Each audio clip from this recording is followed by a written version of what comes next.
Just as an opening statement, I'm obviously very proud of the team tonight, the effort they put forward. Really thought it was one of the best games that we'd played all year. It's incredible just to get back to the AFC Championship game, much less win it and get to go to Tampa with an opportunity to win another Lombardi trophy. I can't speak highly enough about the job that Andy's done the entire year. This year had more challenges and more distractions than any football year in recent memory.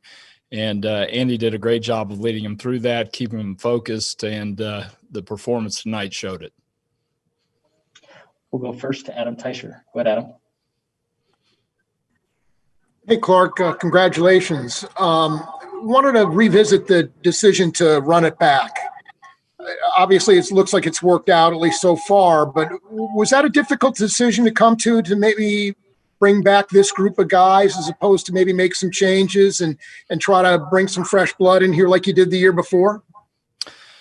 You know, it really wasn't. And I credit Brett Veach for the job he did with our roster. Obviously, most of the starters were the same ones we had last year, but there were a few changes. As he does every year, he found good players who could fill those roles. But really, when we brought the nucleus of this team together, the idea was to have a team that would be together for a number of years. Many of the key contributors were very young when we either drafted them or signed them as free agents. And we're just watching the group grow up in front of our eyes. We'll go next to Todd Lebo. Go ahead, Todd. Clark, you mentioned a little bit about just the enormity of this year and trying to get through everything you guys had to do. Was there ever a point, at any point in the offseason with everything that was going on in the world where you thought, I don't know if there's even going to be a football season, or are you going to get to where you're going to be a couple weeks away from the Super Bowl? I think in the spring and early summer, many of us had a lot of uncertainty about how this was going to unfold. I don't think we knew for sure that you could play football safely, that the virus would not be passed on the football field. Those were just things we didn't know. And it was really a step-by-step process for the league and all the teams to figure out how to do it this year. And credit to the medical staffs at the league, at the Players Association, and with each team on the job they did navigating and coming up with the protocols that allowed us to play. I mean, the fact that we've made it now to the Super Bowl without a game canceled, I think is a testament to how good the protocols were and the job that everybody has done to follow those protocols so that we can be at this point. Let's go next to Nate Taylor. Go ahead, Nate. Hello, Clark. Congratulations.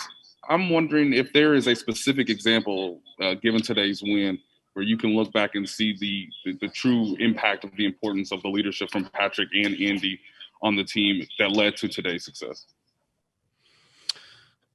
Well, I think if you look at the last 7 or so games that we played before the Charger game at the end of the season, a lot has been made about how close those games were and the fact that they were all one-score games or less.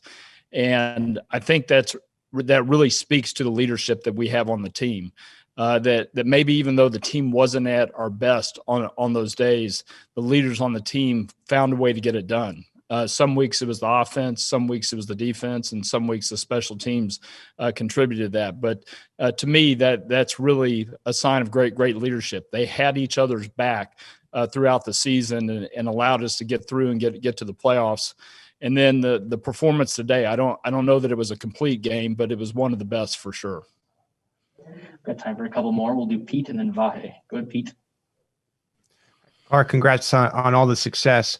I know when you took over as chairman in the mid-2000s, you would always hope that the Chiefs would be this model franchise that could do something like have a franchise quarterback with a rapport with the head coach and go to multiple Super Bowls, things like that. Now that your plan is finally coming to fruition, I just was curious how it feels to maybe be looked at across the NFL of a team that some other team out there might be building toward. Well, I'm very proud of the group of people that we have here. I guess if there was one thing that I would really, point to, that starts with Andy, Brett Veach, Mark Donovan, the leaders in the locker room. I think that group of people has allowed us to build a team that's a consistent winner and one that can hopefully compete for many championships. I certainly don't take it for granted. It's very, very difficult, as recent history has proved, for teams to get back to the Super Bowl or get back and win the Super Bowl. So our job's not done at this point, but I'm very proud of the guys, and I think it's really a testament to the quality of the people that we have. We'll go last to Vahe. Go ahead, Vahe. Hey, Clark, congratulations. I wonder if you could just describe the feeling of a second time having the trophy in your father's name, and maybe how much that symbolizes a little bit of a turn after so many hard years in the postseason for the Chiefs. Yeah. Well, this year is definitely different than last year. In a lot of ways, last year was the finish line for a quest that we'd been on for literally 50 years. And, that first time that you achieve what you set out to achieve will always be that special. But what I remember about last year was getting to lift that trophy in front of our great fans at Arrowhead Stadium with my mom on stage. That setting, I'll never forget. That moment will be one of the most special of my entire life. So glad to get to do it again. Thought a lot about my dad tonight. Thought about, my family and how excited my father would have been that we got to do it again in Arrowhead. That's what he would have liked best about it.